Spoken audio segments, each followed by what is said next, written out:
పారదర్శకమైన voter జాబితా రూపకల్పన కోసం ఎన్నికల సంఘం ప్రతిష్టాత్మకంగా చేపడుతున్న ప్రత్యేక ఓటర్ జాబితా సవరణ ప్రక్రియకు రాజకీయ పార్టీలు సహకరించాలని జిల్లా కలెక్టర్ త్రిపాఠి కోరారు.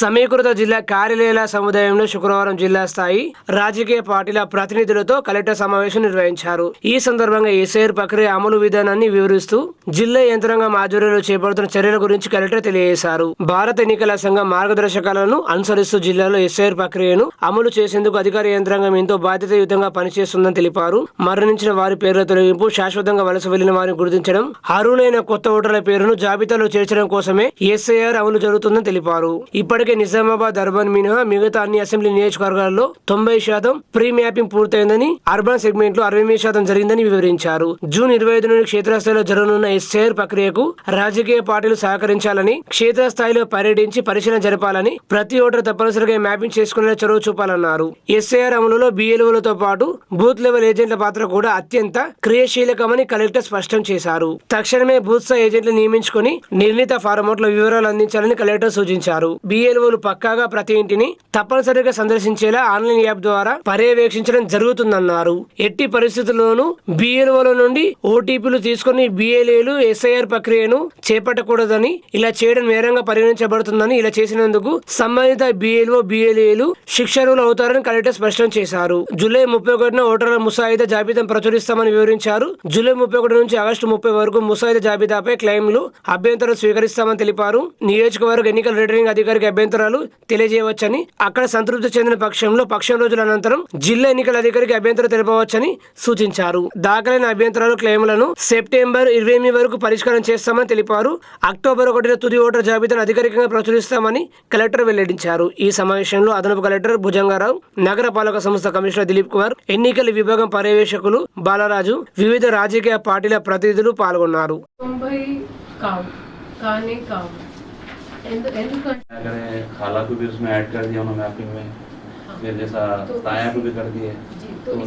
శాశ్వతం కాదు, చట్టం కాదు, వేదం కాదు, అంటే డిజిటైజ్ చేస్తే ఒక ఐడి వస్తుంది. సో మా ఫామ్ తప్పిపోయింది, ఆ షికాయత్ కూడా రావు ఈసారి. నా పేరు తొలగించినట్టే. ఓకే, సో మీరు సగం ఫామ్ ఇచ్చినా, జస్ట్ సంతకం పెట్టి ఇచ్చినా పర్వాలేదు, మేము మళ్ళీ మిమ్మల్ని అప్పీల్కి పిలుస్తాము. కానీ మీరు ఎన్యూమరేషన్ ఫామ్ వేయాలి అంటే మీ పేరు రాదు. సో ఇది దయచేసి మీరు కూడా మీ కార్యకర్తలతో, మీ ఏజెంట్స్తో మాట్లాడేటప్పుడు ప్లీజ్ ఈ డేట్ రాసి పెట్టుకోండి. రేషనలైజేషన్ ట్రైనింగ్స్ మా బిఎల్ఓస్కి మేము ఇస్తాము. ట్రైనింగ్ మనం కనీసం 2-3 సార్లు ఇవ్వాలి. అన్ని ఒకటి జిల్లా స్థాయిలో ఇవ్వాలి, ఒకటి కాన్స్టిట్యూషన్ ఇచ్చిన తర్వాత ఎన్యూమరేటర్ వచ్చిన తర్వాత వస్తే ప్రతి ఇంటికి వచ్చి ఫామ్ ఇస్తారా, ఫిల్ చేసుకుంటారా వాళ్ళు? ఇప్పుడు ఎన్యూమరేటర్ అనేది పదం వాడకండి. ఎన్యూమరేషన్ ఫామ్ లో ఎంత కొంత డేటా ప్రీ పాపులేటెడ్ ఉంటుంది, ఫోటో ప్రీ పాపులేటెడ్ ఉంటుంది, క్యూఆర్ మ్యాపింగ్ పెండింగ్ ఉంది మేడం. ఇంకా అది మ్యాపింగ్ డేటా ఇస్తాం. సో అందుకే మేము మా సిబ్బందికి కూడా ఆల్మోస్ట్ 90% అయింది. ఓకే,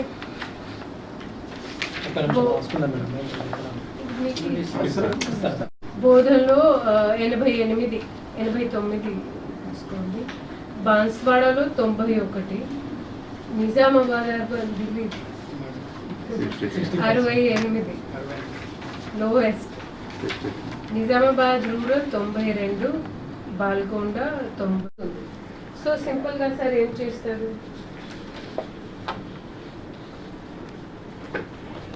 ఇందులో 2 రకాలు ఉంటుంది. ఒకవేళ ఏసీ గారికి తన లాస్ట్ 2004లో ఉన్న పిఎస్ నెంబర్ గుర్తుంటే మంచిది, కానీ అది చాలా అతిశయోక్తి, అంతా ఉండకపోవచ్చు. ఎందుకంటే తెలంగాణలో 2009లో డిలిమిటేషన్ కూడా అయింది. సో సార్ ఇప్పుడు బహుశా ఎలా వెతుకుంటారు, తన ఎలక్టోరల్ డీటెయిల్స్లో ఆయన తప్పకుండా పెట్టాల్సింది ఏంటంటే ఆయన స్టేట్, ఆయన ఏ రాష్ట్రానికి చెందిన అప్పుడు. సో నేడు ప్రపంచ పర్యావరణ దినోత్సవాన్ని పురస్కరించుకొని ఆర్మూరు మున్సిపల్ పరిధిలోని బృహత్ పట్టణ ప్రకృతి వనంలో మున్సిపల్ చైర్పర్సన్ గోనిలహరి రఘు మొక్కలు నాటారు. చైర్పర్సన్ గోనిలహరి రఘు మాట్లాడుతూ భవిష్యత్ తరాలు భూమిపై మనుగడ సాగించాలంటే ప్రతి ఒక్కరూ మొక్కలు నాటి వాటిని సంరక్షించాలని పిలుపునిచ్చారు. పట్టణ ప్రజలు ప్లాస్టిక్ వాడకాన్ని పూర్తిగా నిషేధించి ప్లాస్టిక్ రహిత ఆర్మూరు పట్టణాన్ని నిర్మించాలని, అలాగే ప్రతి ఒక్కరూ ఒక మొక్కను నాటి పర్యావరణాన్ని కాపాడాలని కోరారు. ఈ కార్యక్రమంలో municipal commissioner Sriharirazu, vice chairman Katipalli Venkatareddy, కౌన్సిలర్లు Sujan, Srinivas, deputy executive engineer Bharat, environmental engineer Purnamouli, municipal assistant engineer Kiran, work inspector Chandu తదితరులు పాల్గొన్నారు. ప్రపంచ పర్యావరణ దినోత్సవ శుభాకాంక్షలు. ప్రకృతి కాపాడుకుంటేనే మనగడ బాగుంటుంది. ఈరోజు మన ఆర్మూరు పట్టణంలో మొక్కలు నాటే కార్యక్రమాన్ని చేపట్టడం జరిగింది. పట్టణ ప్రజలకు నా విజ్ఞప్తి, ప్రతి ఒక్కరూ తమ ఇంట్లో బాధ్యత ఒక మొక్కను నాటండి. ప్లాస్టిక్ వాడకాన్ని తగ్గించండి. మన మున్సిపాలిటీని ఆదర్శవంతంగా దిద్దడానికి మీరు మాకు సహకరించండి. మొక్కలను నాటుదాం, పర్యావరణాన్ని కాపాడుకుందాం. Thank you.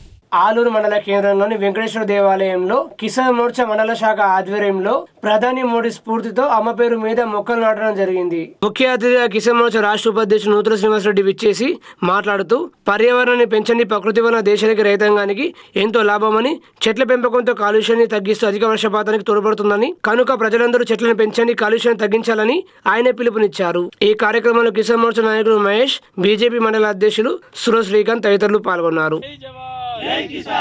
చెట్లు నాటుదాం, పర్యావరణాన్ని రక్షిద్దాం. చెట్లు నాటుదాం, పర్యావరణాన్ని రక్షిద్దాం. చెట్లు నాటుదాం, పర్యావరణాన్ని రక్షిద్దాం. జై జవాన్, జై కిసాన్. నరేంద్ర మోదీ గారి నాయకత్వం వర్ధిల్లాలి. నరేంద్ర మోదీ గారి నాయకత్వం వర్ధిల్లాలి. భారత్ మాతా కీ జై. ఆర్మూరు పట్టణంలోని ప్రభుత్వ బాలుర జూనియర్ కళాశాలలో విస్తృత స్థాయిలో అడ్మిషన్ నిర్వహిస్తున్నామని ఇన్ఛార్జ్ ప్రిన్సిపల్ విజయలక్ష్మి తెలిపారు. ఆమె మాట్లాడుతూ మా కళాశాలలో ఎంపీసీ, బైపీసీ, సిఈసీ, హెచ్ఈసీ తదితర కోర్సుల్లో అడ్మిషన్ జరుగుతున్నాయని తెలిపారు. విద్యార్థులకు ఉచిత పాఠ్య పుస్తకాలు, ఉచిత హాస్టల్ వసతి, ఎస్సీ, ఎస్టీ, బీసీ, మైనార్టీ విద్యార్థులకు స్కాలర్షిప్ సౌకర్యం, అదేవిధంగా తెలంగాణ రాష్ట్ర ప్రభుత్వంలో విద్యార్థులకు అల్పాహారం, మధ్యాహ్న భోజన వసతి కల్పిస్తున్నామన్నారు. కావున ఇట్టి అవకాశాన్ని విద్యార్థుల తల్లిదండ్రులు తమ పిల్లల భవిష్యత్తు కోసం మా కళాశాలలో చేర్పించాలని కోరుతున్నామన్నారు. ఈ కార్యక్రమంలో అధ్యాపకులు చంద్రశేఖర్, నరేష్, లక్ష్మణ్, రవి, గంగాధర్, రామకృష్ణ, నిఖిత, శ్రీనివాస్, కృష్ణమోహన్, రాజయ్య, రెహమాన్, భూదేవి తదితరులు పాల్గొన్నారు. ప్రభుత్వ జూనియర్ కళాశాల, బాలుర కళాశాల ఆర్మూరు. మా కళాశాలలో MPC, BiPC, CEC, HEC, vocational, Telugu medium మరియు ఇంగ్లీష్ మీడియం కోర్సులు ఉన్నాయి. ఇందులో మా కళాశాలలో అనుభవజ్ఞులైన లెక్చరర్స్ ఉన్నారు. ఇక్కడ చాలా సౌకర్యాలు ఉన్నాయి. స్కాలర్షిప్ మరియు ఉచిత పాఠ్య పుస్తకాలు ఇవ్వడము, హాస్టల్ వసతి కూడా కలదు. మన సీఎం రేవంత్ రెడ్డి గారు ఉదయం అల్పాహారము మరియు మధ్యాహ్నం భోజన వసతి కూడా కల్పిస్తున్నారు. రేవంత్ రెడ్డి గారికి ధన్యవాదాలు తెలుపుతున్నాము. ఈ ఆర్మూర్ చుట్టుపక్కల గ్రామ ప్రజలు ఈ అవకాశాలను వినియోగించుకొని తమ యొక్క పిల్లలను ఈ కళాశాలలో చేర్పించి వాళ్ళ యొక్క అభివృద్ధికి కృషి చేయగలరని మా యొక్క మనవి. ఇందులో మా కళాశాలకు హాస్టల్ వసతి కలదు. దాంట్లో ఎస్సీ, ఎస్టీ, బీసీ పిల్లలకు హాస్టల్ వసతి ఉంది. మళ్ళీ విశాలమైన క్రీడా ప్రాంగణం ఉంది. మా కళాశాలలో ఉచిత పాఠ్య పుస్తకాలు, స్కాలర్షిప్ సౌకర్యం కూడా కలదు. దయచేసి అందరూ ఈ అవకాశాలను సద్వినియోగం చేసుకోగలరని మా యొక్క మనవి. కామ్రేడ్ నర్సన్న అమరత్వం చిరస్మరణీయమని CPI ML new democracy Armoor division కార్యదర్శి దాసు అన్నారు. కామ్రేడ్ నర్సన్న ప్రథమ వర్ధంతి సందర్భంగా ఏఐకేఎంఎస్ డివిజన్ కమిటీ అధ్యక్ష కార్యదర్శులు దేవన్న, అనంతయ్య ఆధ్వర్యంలో ఆర్మూరు మున్సిపల్ పరిధి మామిడిపల్లిలో ఆయన సభ నిర్వహించారు. ఈ సందర్భంగా దాసు మాట్లాడుతూ పుట్టుక చావు సహజమేనని, ప్రజల కోసం ఆలోచించి ప్రజల పక్షాన ఉద్యమించడం ఉన్నతమైందన్నారు. కామ్రేడ్ నర్సన్న ప్రజా పోరాటాల్లో క్రియాశీలక పాత్ర పోషించారని కొనియాడారు. ఏఐకేఎంఎస్ నిజామాబాద్ జిల్లా ప్రధాన కార్యదర్శి సాయిరెడ్డి మాట్లాడుతూ కామ్రేడ్ నర్సన్న ప్రజా ప్రస్థానం కళాకారునిగా ప్రారంభమై రైతు కూలీ సంఘం జిల్లా గౌరవ అధ్యక్షునిగా కొనసాగిందని ఆయన తెలిపారు. నిజామాబాద్ మున్సిపల్ పరిధిలో కౌన్సిలర్గా అనేక సమస్యలపై ఆనాటి మున్సిపల్ చైర్మన్ ను ఒప్పించడంలో క్రియాశీలక పాత్ర పోషించారని ఆయన అన్నారు. ఈ కార్యక్రమంలో జిల్లా అరుణోదయ అధ్యక్షులు అబ్దుల్ రంజిత్, పీడీఎస్ జిల్లా సహాయ కార్యదర్శి ప్రిన్స్, మాజీ నాయకులు శంకర్, ఐఎఫ్టీ నాయకులు తదితరులు పాల్గొన్నారు. సాధిస్తాం సాధిద్దాం నాయకుడు నరసన్న ఆశయాలను జోహార్ నాయకుడు నరసన్నకు జోహార్ నాయకుడు నరసన్నకు లాల్ సలాం నరసన్నకు లాల్ సలాం కామ్రేడ్ నరసన్న కామ్రేడ్ నాయకుడు నరసన్న అమర వీరుడికి జోహార్ అమర వీరులకు జోహార్ జోహార్. నాయకుడు నరసన్న అఖిల భారత రైతు కూలి సంఘం నిజామాబాద్ జిల్లా గౌరవాధ్యక్షుడిగా ఉండే, అదేవిధంగా నిజామాబాద్ నర్సాపల్లిలో అనేక సార్లు కౌన్సిలర్గా పోటీ చేసి ప్రజల నోట్ల నాలుకలాగా వారి సమస్యల పరిష్కారం కోసం అనునిత్యం ఆలోచించేవారు. తాను ధనిక రైతైనప్పటికీ కూడా ఆ నర్సాపల్లిలో ఉన్నటువంటి పేదవాళ్ళ కోసం, మధ్యతరగతి ప్రజల కోసం, అట్లాగే రైతులు కార్మికుల సమస్యల పరిష్కారం కోసం, ముఖ్యంగా నిజాం సాగర్ ఆయకట్టు రక్షణ కోసం కానీ, రైతులు పండించిన పంట గిట్టుబాటు ధర కావాలని చెప్పి, అట్లాగే విద్యార్థులు ఆందోళన చేసినా, లేకపోతే కార్మికులు ఆందోళన చేసినా తను వచ్చి అండగా ఉండి మేమున్నామని చెప్పి అనేక దఫాలుగా అనేక పోరాటాల్లో ఒక చురుకైన పాత్ర వహించినటువంటి నాయకుడి నరసన్న చనిపోయి ఏడాది అవుతుంది. ఇట్లాంటి పెద్ద మనుషులు చనిపోవడం మనలాంటి ఉద్యమాలకు తీవ్రమైన నష్టమే. ముఖ్యంగా రైతు కూలీ ఉద్యమానికి ఇంకా తీవ్రంగా నష్టం. ఎందుకంటే ఇవాళ నరేంద్ర మోడీ ప్రభుత్వం మొత్తం రైతు వ్యతిరేక, కార్మిక వ్యతిరేక, ప్రజా వ్యతిరేక విధానం తీసుకొచ్చింది. అంతేకాకుండా దేశాన్ని అప్పుల కొంపగా మార్చింది. అట్లాగే రైతుల భూమిని పెద్ద పెద్ద పెట్టుబడులకు అప్పచెప్పి కుట్ర చేస్తూ ఉంది. అట్లాగే మాట్లాడితేనే నిర్బంధించి జైల్లో పెట్టి, తప్పుడు కేసులు పెట్టి సతాయించినటువంటి స్థితులు కనిపిస్తూ ఉంది. అంతేకాదు మొత్తం దేశంలో ఉన్నటువంటి ప్రజలందరినీ కూడా రెండుగా కులం పేరుతో విభజించి, మతం పేరుతో విభజించి మొత్తం తన అధికారం కోసం అనేక తప్పుడు పద్ధతులు అవలంబిస్తూ ఉంది. భిన్నమైనటువంటి పాలకులు రాష్ట్రాల్లో భిన్నమైన పార్టీలు అధికారంలో ఉంటే వాళ్ళని వేధించి, వెంటించి డబ్బులతో నయాన భయాన ఆ పార్టీలను పడగొట్టేసి వాళ్ళ బీజేపీకి మలుపుకునే కుట్ర చేస్తూ ఉంది. ఇటువంటి స్థితిలో, ఇటువంటి పరిస్థితుల్లో నాయకుడి నరసన్న లాంటి పెద్ద మనిషి ఈ ఉద్యమంలో లేకపోవడం చాలా బాధాకరమే. ఏదేమైనా కానీ ఒక్కరోజు కాదు, మొత్తం జీవితాంతం శ్వాస ఉన్నంత వరకు కూడా తన ఒక కమ్యూనిస్టుగా, ప్రజా సేవకుడిగా, ప్రజల మనిషిగా బతికిండు. కాబట్టి నాయకుడి అన్న జీవితం మనందరికీ స్ఫూర్తిదాయకం. కాబట్టి నాయకుడి నరసన్న అమర స్ఫూర్తిని ప్రజా ఉద్యమాన్ని నిర్మిద్దామని చెప్పి తెలియజేస్తా ఉన్నాం. ఉన్నత కుటుంబంలో పుట్టి తాను ఈ వ్యవస్థ మారాలని చెప్పేసి నూతన ప్రజాస్వామిక విప్లవం కోసం తాను చనిపోయేంత వరకు పనిచేసిండు. తాను బతికినంత కాలంలో 3 సార్లు కౌన్సిలర్గా గెలిచి ఆ అర్సపల్లిలో ఉన్నటువంటి సమస్యల్ని పరిష్కరించడంలో ముందున్నాడు. వ్యవస్థ మార్పు కోసం యువతనే కీలకమని చెప్పేసి యువకుల్ని కూడగట్టిండు. తాను ఒక కళాకారుడు కూడా అనేక కళారూపాల్ని ప్రదర్శించిండు. కావున నాయకుడి నరసన్న ఏదైతే కోరుకున్న నూతన ప్రజాస్వామిక విప్లవం కోసం తన విశ్వాసం ఉన్నంత వరకు పోరాడిండో ఆ పోరు మార్గంలో మనమంతా పయనించినప్పుడే నరసన్నకు నిజమైన నివాళులు అర్పించిన వారిమైతామని చెప్పేసి ఈ సందర్భంగా తెలియజేస్తాం. వేల్పూర్ మండల కేంద్రంలోని తహసీల్దార్ కార్యాలయం ఎదుట అఖిల భారత ఐక్య రైతు సంఘం ఆధ్వర్యంలో ధర్నా నిర్వహించి వినతి పత్రం అందజేశారు. అఖిల భారత ఐక్య రైతు సంఘం జిల్లా ఉపాధ్యక్షుడు రాజన్న, జిల్లా కార్యదర్శి కిషన్లు మాట్లాడుతూ రైతాంగానికి వ్యవసాయానికి అవసరమైన పనిముట్లు సగం సబ్సిడీపై ప్రభుత్వం వెంటనే ఇవ్వాలని, కనీస మద్దతు ధర నిర్ణయించి పంటలను ప్రభుత్వమే కొనుగోలు చేయాలని, కల్తీ విత్తనాలు, పురుగు మందులు అరికట్టాలని, కల్తీ విత్తన వ్యాపారపై చట్టపరంగా చర్యలు తీసుకోవాలని, అకాల వర్షాల వల్ల నష్టపోయిన అరటి, మామిడి ఇతర పంటలకు ప్రభుత్వం వెంటనే నష్టపరిహారం చెల్లించాలని వారు డిమాండ్ చేశారు. ఈ కార్యక్రమంలో ఆర్మూర్ ఏరియా ఉపాధ్యక్షుడు రమేష్, నాయకులు బద్రి, సాయన తదితరులు పాల్గొన్నారు. మన వేల్పూర్ మండలంలో యూరియా కానీ విత్తనాలు కానీ బాగా దొరుకుతలేవని చెప్పేసి రైతులు బాగా బాధపడుతున్నారు. దాని విషయంలో జర ఎంఆర్ఓకు మెమోరాండం ఇచ్చి పైకి తెలపాలని మనము రైతు సంఘం తరఫున మెమోరాండం ఇవ్వడం జరిగింది. అయితే రైతులకు ఈ యాప్ ద్వారా మన్సన్సులు, యూరియా ఇవన్నీ అనేటట్లకే యాప్ ఎవరైతే చదువుకున్న వాళ్ళు ఉన్నారో వాళ్ళకే కొందరికి 10 మందికి అందుతున్నాయి. 100కి 80% చదువుకోని రైతులు ఉన్నారు. చదువుకున్న వాళ్ళు తక్కువ ఉన్నారు. చదువుకున్న వాళ్ళు విదేశాలు అటు ఇటు జాబులు అటు ఇటు తిరుగుతున్నారు. వ్యవసాయం చేసేటోళ్లకు చదే రాదు.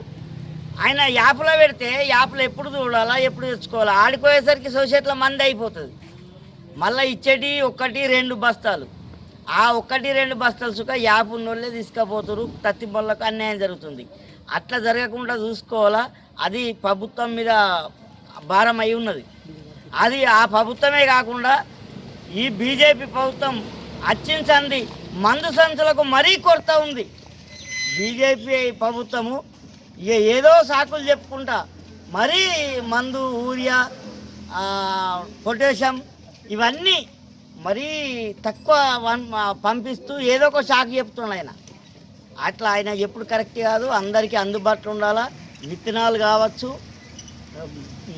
రైతుకు ఎరువులు కావచ్చు, యూరియా సంచులు కావచ్చు, ఏవైనా కానీ పనిముట్లు. నిన్న మా ఊర్లే అమినాపూర్లో ఏది గ్రామ సభ పెట్టిరు. పనిముట్లు ఇస్తున్నాం. నేను అడిగిన పనిముట్లు ఏవేవి ఇస్తున్నాం అంటే 2 చెప్తున్నాడు ఆయన. మరి ఎన్నో రకాల పనిముట్లు ఉన్నాయి. ట్రాక్టర్లు వచ్చినాయి, ఇవి వచ్చినాయి, అవి వచ్చినాయి, ఏది చెప్తలేడు. ఒకటి డ్రమ్ము మిషన్, ఒకటి గంతి, ఒక 2 చెప్తున్నాడు. అయిపోయాయి, చేతులు దులుపుకోవాలి. అఖిల భారత ఐక్యరేత సంఘం జాతీయ కమిటీ పిలుపులో భాగంగా వేల్పూర్ మండల కేంద్రంలో ఎంఆర్ఓ ఆఫీస్ ముందు ఎంఆర్ఓకు మెమోరాండం ఇవ్వడం జరిగింది. ప్రధానంగా రైతాంగం ఎదుర్కొన్నటువంటి ఖరీఫ్ సీజన్ వస్తూ ఉంది. దానికి నాణ్యమైనటువంటి విత్తనాలు సప్లై చేయాలని చెప్పేసి కల్తీకి సంబంధించినటువంటి దాని మీద ఇవాళ ఉన్నటువంటి ఫర్టిలైజర్ల మీద చర్యలు తీసుకోవాలని చెప్పి, అట్లాగే కేంద్రంలో నరేంద్ర మోడీ సర్కారు అవలంబిస్తున్నటువంటి ఏదైతే నూతన విద్యుత్తు ఏదైతే చట్టాన్ని తీసుకొచ్చిందో దాన్ని వెనక్కి తీసుకోవాలని, అట్లాగే ఏదైతే స్వామినాథన్ సిఫారసుని తూచా తప్పకుండా అమలు చేయాలని చెప్పేసి అనేకమైనటువంటి డిమాండ్స్ తోటి ఇవాళ అఖిల భారత ఐక్యరేత సంఘంగా ఇవాళ మెమోరాండం ఇవ్వడం జరుగుతూ ఉంది. కనుక ఈ ప్రభుత్వం కూడా నాణ్యమైనటువంటి విత్తనాలను సప్లై చేసి, అట్లాగే రైతాంగం ఎదుర్కొన్నటువంటి అనేక మద్దతు ధరలకు కూడా రైతు గిట్టుబాటు ధర కలిగేటటువంటి విధంగా ఇవాళ ప్రభుత్వం చర్యలు తీసుకోవాల్సినటువంటి ఉంది. కానీ వీటిలలో పూర్తిగా వైఫల్యం చెందుతూ ఉన్నాయి. ప్రభుత్వం రైతాంగాన్ని 3-4 రెట్టింపు చేస్తామని చెప్పి కేంద్రంలో ఉన్నటువంటి నరేంద్ర మోడీ సర్కార్ అనేక వాగ్దానాలు చేశాడు. కానీ ఇవాళ తీరా చూస్తేటువంటి కుంటాలకు ఇవాళ వడ్లకు 10 రూపాయలు పెంచడం జరిగింది. అట్లాగే ఇవాళ ఉన్నటువంటి పెసర్లకు 13 రూపాయలు క్వింటాలకు పెంచడం జరిగింది. రైతును ఎక్కడ నువ్వు 10 చేస్తున్నావు అని చెప్పేసి ఈ ప్రభుత్వాన్ని నిలదీస్తూ ఉన్నాం. కాబట్టి ఇట్లాంటి చర్యలు కొనసాగిస్తే ఖచ్చితంగా మీకు తగిన బుద్ధి చెప్తామని చెప్పి ఈ సందర్భంగా ఈ ప్రభుత్వాలను మేము హెచ్చరిస్తా ఉన్నాం.